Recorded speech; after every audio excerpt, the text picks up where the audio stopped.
If nearly a decade of interviewing the wealth managers for the 1% taught me anything, it is that the ultra-rich and the ultra-po have a lot more in common than stereotypes might lead you to believe. In this video, we will discuss about the bad habits that money can buy. Before we start the video, please like this video, subscribe to our YouTube channel, and hit the bell icon so you never miss our next uploaded videos. Let's start. In conversation, wealth managers kept coming back to the flamboyant vices of their clients. It was quite unexpected, in the course of discussing tax avoidance, to hear professional service providers say things like, "I've told my colleagues, if I ever become like some of our clients, shoot me. Because they are really immoral people, too much time on their hands, and all the money means they have no limits. I was told by one client not to bring my wife on a trip to Monaco unless I wanted to see her get hit on by 10 guys. The local sport," he said, "was picking up other men's wives." The clients of this Geneva-based wealth manager also believe that they are descended from the pharaohs and that they were destined to inherit the earth. If a poor person voiced such beliefs, he or she might well be institutionalized. For those who work with the wealthy, however, such eccentricities are all in a day's work. Indeed, an underappreciated irony of accelerating economic inequality has been the way it has exposed behaviors among the ultra-rich that mirror the supposed pathologies of the ultra-po. One of the London-based wealth managers I interviewed said that a willingness to accept with equanimity behavior that would be considered outrageous by others was an informal job requirement. Clients, he said, specifically chose wealth managers not just on technical competence, but on their ability to remain unscandalized by the private lives of the ultra-rich. The clients have to pick someone they want to know everything about them, about mother's lesbian affairs, brother's drug addiction, the spurned lovers bursting into the room. Many of these clients are not employed and live off family largesse, but no one calls them lazy. When the wealthy are revealed to be drug addicts, philanderers, or work-shy, the response is at most a frisson of tabloid-level curiosity, followed by a collective shrug. Behaviors indulged in by the rich are not just condemned by the po, but used as a justification to punish them, denying them access to resources that keep them alive, such as health care and food assistance. Discussion of poverty has become almost impossible without moral outrage directed at lazy welfare queens, crackheads, and other drug addicts, and the promiscuous po. These disparate perceptions aren't just evidence of hypocrisy. They are literally a matter of life and death. In the US, the widespread belief that the po are simply lazy has led many states to impose work requirements on aid recipients, even those who have been medically classified as disabled. Limiting aid programs in this way has been shown to shorten recipients' lives. Rather than the intended consequence of pushing recipients into paid employment, the restrictions have simply left them without access to medical care or a sufficient food supply. Thus, in one of the richest counties in America, a boy living in poverty died of a toothache.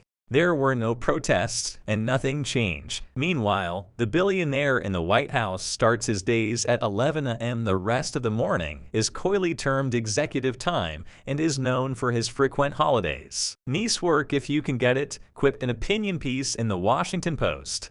We don't hear much about laziness, drug addiction, or promiscuity among the wealthiest members of society because, unlike Trump, most billionaires are not public figures and go to great lengths to seek privacy. Thus, the motto of one London-based wealth management firm, "I want to be invisible." This company, like many other service providers to the ultra-rich, specializes in preserving secrecy for clients. The wealthy people I studied not only had wealth managers, but often dedicated staff members who killed negative stories about them in the media and kept their names off the Forbes rich list. Many even present themselves as homeless for tax purposes despite owning multiple residences. For the ultra-rich, having no fixed residence provides major legal and financial advantages. This is exemplified by the case of the wealthy businessman who acquired different nationalities in order to avoid taxes on his fortune, and by the UK native I interviewed in his Dubai apartment building. "I am not a tax resident anywhere. The taxman says, "Show me a utility bill," and the only utility bill I can present is for the house I own in Thailand, and it's in a language that the European authorities aren't familiar with. With all the mobility going on in the world, international marriages, governments can't keep up with people. Meanwhile, the Po can end up being residents nowhere because no one will allow them to stay in one place for very long.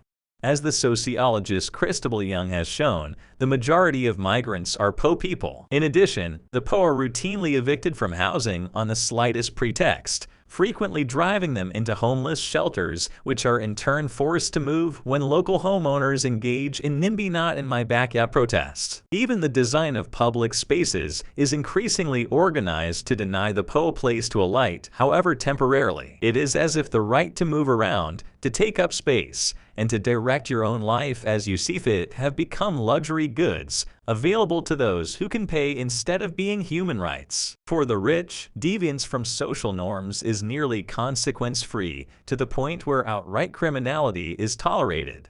Witness the collective shrug that greeted revelations of massive intergenerational tax fraud in the Trump family. For the Po, however, even the most minor deviance from others' expectations, like buying ice cream or soft drinks with food stamps, results in stigmatization, limits on their autonomy, and deprivation of basic human needs. This makes life far more nasty, brutish, and short for those on the lowest rungs of the socio-economic ladder, creating a chasm of more than 20 years in life expectancy between rich and Po. This appears to some as a fully justified consequence of personal responsibility. The Po deserve to die because of their moral failings. So while the behavior of the ultra-rich gets an ever-widening scope of social leeway, the lives of the Po are foreshortened in every sense. Once upon a time, they were urged to eat cake. Now the cake earns them a public scolding. I hope you like our video. If yes, so please like this video, subscribe to our YouTube channel, and hit the bell icon so you never miss our next uploaded videos. See you in the next video.